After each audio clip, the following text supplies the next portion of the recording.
Subscribe and tap the bell right now, today. Twice a day, we bring you the real code of the samurai, not paraphrased, never softened.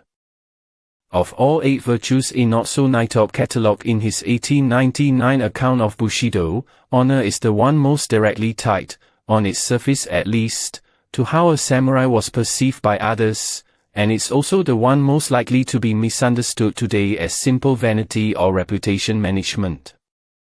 It wasn't. Nitobe defines it precisely as a vivid consciousness of personal dignity and worth, something that could not fail to characterize the samurai, born and bred to value the duties and privileges of his position. That phrase, consciousness of personal dignity and worth, is quietly doing considerably more work than it first appears to.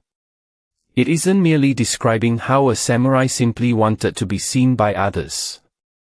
It's describing an internal standard he was expected to hold regardless of whether anyone was watching to see whether he met it. What made honor genuinely demanding, rather than merely decorative or ceremonial, was the specific relationship Bushido drew between honor and its opposite, shame, and specifically, how permanent that relationship was considered to be. Nitobe puts this in a single image that has outlasted almost everything else in the book. Dishonor is like a scar on a tree, which time, instead of effacing, only helps to enlarge. Most injuries heal with time. A wound closes, a bruise fades, physical pain recedes as the body repairs itself. Nitobe is arguing that dishonor works in reverse. The tree keeps growing, and the scar, rather than shrinking as new wood grows around it, widens along with everything else. A single act of real cowardice or outright betrayal, on this particular account, doesn't just cost you one bad afternoon. It becomes a permanent feature of the life that follows, visible for longer the more of that life you actually live. This is why the samurai class, taken as a whole, treated the fear of shame as, in a very real practical sense, more powerful and more genuinely useful than the fear of death itself ever was. Death was a single event, over quickly, and Bushido spent considerable effort training warriors to make peace with it in advance. We've covered that discipline in earlier videos, from the mental training samurai underwent to the specific teachings of Hagakure. Shame was different. It didn't end. It compounded, publicly, for as long as you and everyone who knew what you'd done remained alive to remember it. A warrior who had genuinely internalized that difference had a considerably stronger incentive to act with honor in a moment of real danger than one who was simply afraid of dying, because death, however frightening it remained, was at least finite in a way this permanent scar was specifically designed never to be. It's worth being especially clear about what this virtue actually demanded in practice, because the word honor gets used loosely today to describe almost any code built around personal pride. Bushido's version wasn't about defending your reputation whenever it was challenged, and it wasn't touchiness dressed up as principle. Nitobe is explicit that true honor was inseparable from the other virtues on the list. A samurai chasing honor at the expense of rectitude or benevolence wasn't practicing the virtue at all, just performing a hollow version of it.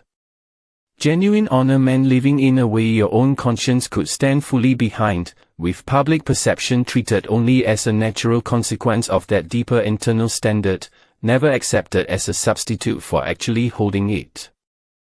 The 47 Rōnin, whose full story we've covered in an earlier video, understood this distinction precisely. Their 2 years of pretending to have abandoned all honor, public drunkenness, humiliation accepted silently in the streets, would have looked, to any outside observer, like men who had lost every shred of the dignity Nitobe describes. It wasn't. They had simply decided that the appearance of honor mattered less than the actual debt they intended to repay, and were willing to absorb real, painful, public shame in the short term in service of an honor that would only be visible once the whole story finally played out. That's about as clear a demonstration as samurai history offers that Bushido's honor was never really about managing how you looked in any single given moment. It was about whether the complete account of your conduct, examined honestly and in full only once the whole story had actually played out, genuinely held up to scrutiny. There's a specific reason Bushido built its version of honor around an internal standard rather than public perception, and it comes down to a simple vulnerability in any code based purely on reputation. Reputation can be managed, performed, and manipulated without the underlying substance ever being present. A samurai who cared only about how he appeared to others could, in principle, fake every virtue on Nitobe's list convincingly enough to fool an audience that never saw him tested in private. Bushido closed that loophole deliberately by defining honor as a consciousness, something happening inside a person's own awareness of himself, rather than as a score kept by outside observers. You couldn't fake your way past your own conscience the way you could fake your way past a crowd, which is precisely why this virtue was treated as far more demanding than simple pride or reputation management ever could be. It's also worth noticing how this version of honor interacts with failure, because Bushido never pretended a samurai's record would be spotless.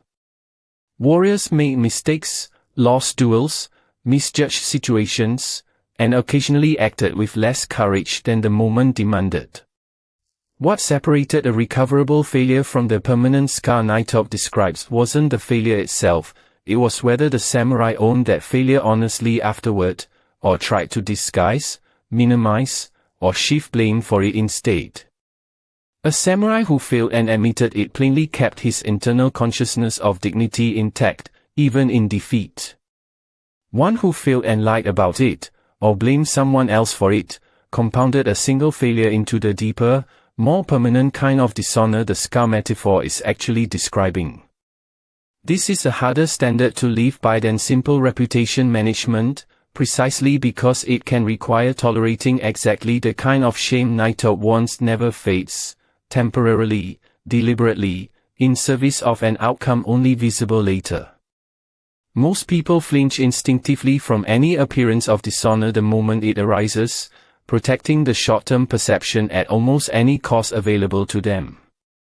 Bushido's version of honor asks something more demanding, that you be willing to let the short-term perception suffer, if that's genuinely what integrity to your actual obligations requires, trusting that the complete picture, not the incomplete one available in any single moment, is the one that actually counts. Subscribe now and turn on notifications. Twice a day, we bring you Bushido straight from the source, the real words of the man who wrote the code down, and the real warriors who actually lived it.